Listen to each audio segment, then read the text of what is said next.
Historically speaking, some of the greatest miracles that we have experienced as a nation has been during war.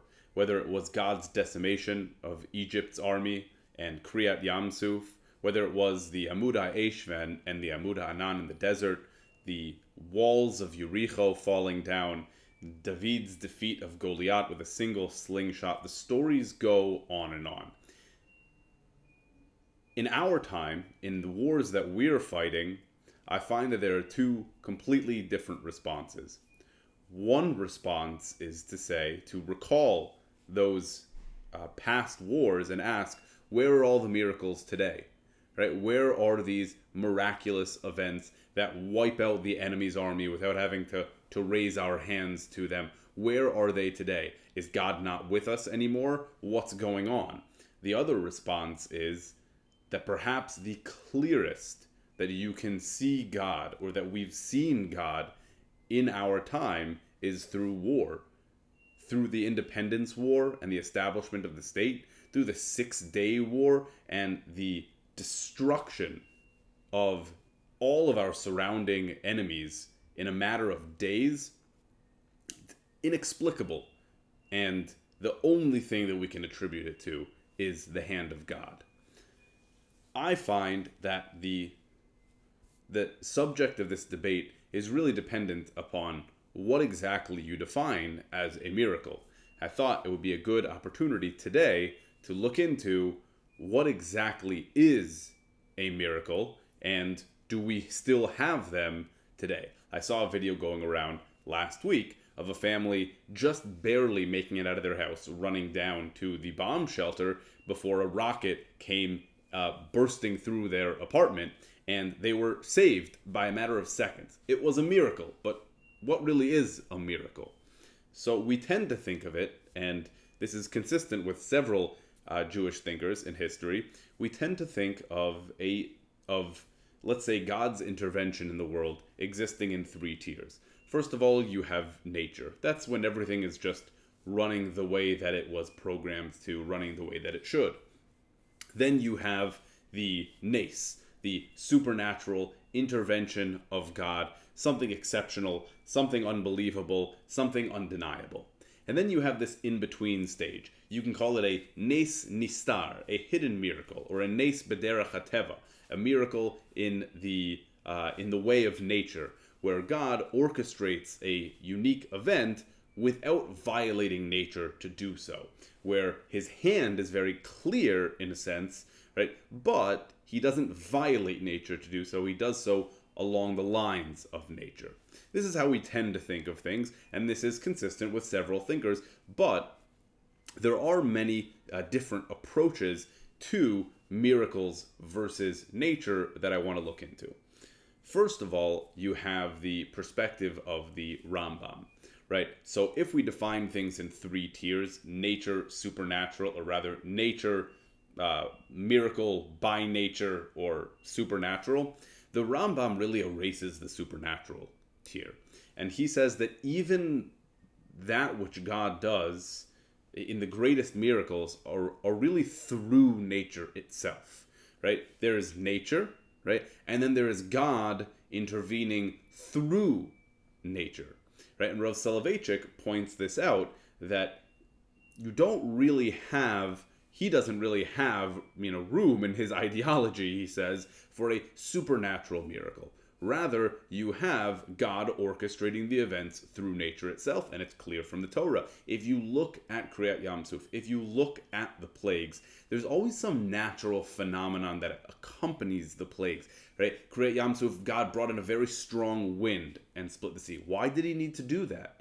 Just split the sea. Says Rav Soloveitchik, everything he's doing in a natural way. That is his way of intervening. So the Rambam really cuts out that tier of the supernatural and says, actually, says the Rambam, even when things work in a clearly and undeniably supernatural way, says the Rambam, God programmed it that way from the creation.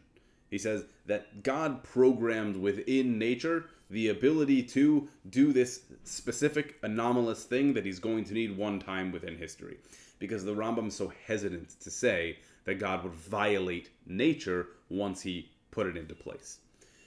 Then you have the total opposite extreme, which is the Ramchal. Now the Ramchal, whereas the Rambam really erased the supernatural, the Ramchal erases the natural. And the Ramchal explains that everything is God.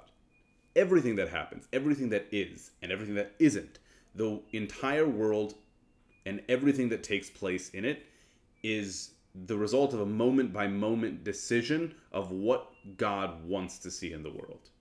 If he didn't want any of those things, they would cease to exist.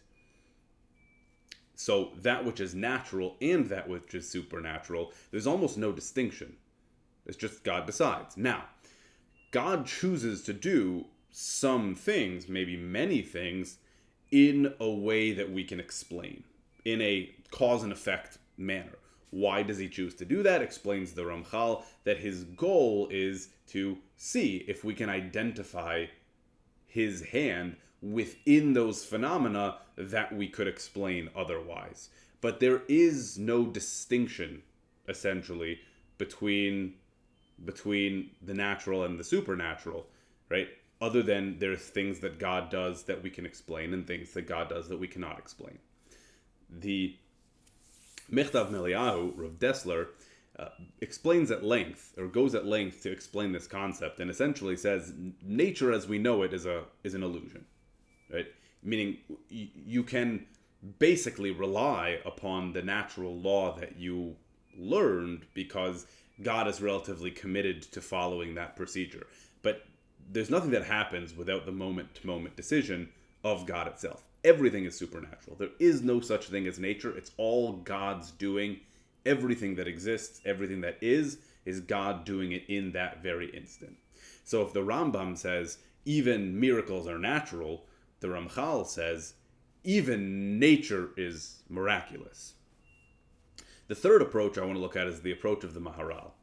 The Maharal, on the one hand, like the Rambam, accepts some sort of consistent natural law. But on the other hand, he says, in addition to the natural law, there is a supernatural law. Meaning, God doesn't, let's say, let nature take its course and then decide to intervene in whatever manner he pleases, however he pleases. Rather, everything in this world, the world itself and everything in it, is subject to two systems. It's subject to the natural system and it's subject to the supernatural system. It exists in both domains simultaneously.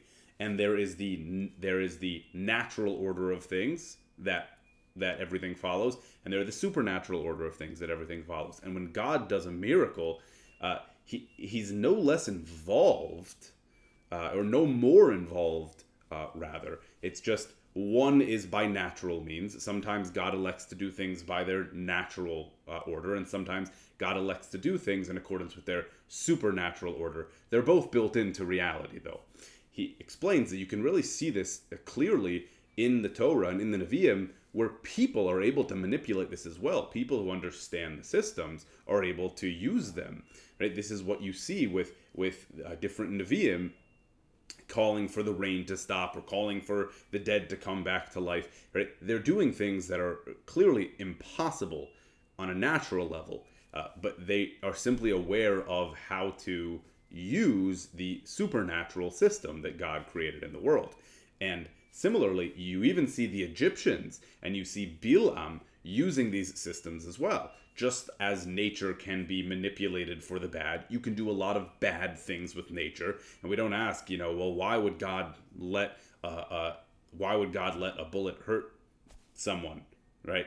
If they're a good person. Well, that's what the bullet does, right? I mean, that's a person chose to use this tool for bad, okay? So you can also use this, just like you can use the natural tools for bad, you can use the supernatural tools for bad. That's what we see in Egypt with the Mitzrayim doing things that are simply inexplainable by nature, right? And you might ask, well, why is God doing miracles for them? He's not, right? They're manipulating this very real and very existent system. These are co-systems, one natural, one supernatural, and historically we knew much better how to use the supernatural system to our advantage, as well as our enemies to a certain degree knew how to use that system as well. Now, Perhaps in our time we have forgotten, for the most part, how to use the supernatural system. But we do have tools, nonetheless, that are at our disposal that can help us to manipulate events in accordance with the supernatural law. And that is our davening, that's our learning, and that's our mitzvot. When we do these things, we're not just asking God for help and hoping that he responds. We're not just doing a good thing. We're not just learning and strengthening ourselves. What we're actually doing is using some of the tools that we still have today to impact our reality through the supernatural system that exists within the world. So I think that whether or not you see miracles, today in our daily life, really depends on how you define the word. But God is certainly involved on a moment-to-moment basis in everything that's going on, and we have tremendous power to impact what that involvement looks like.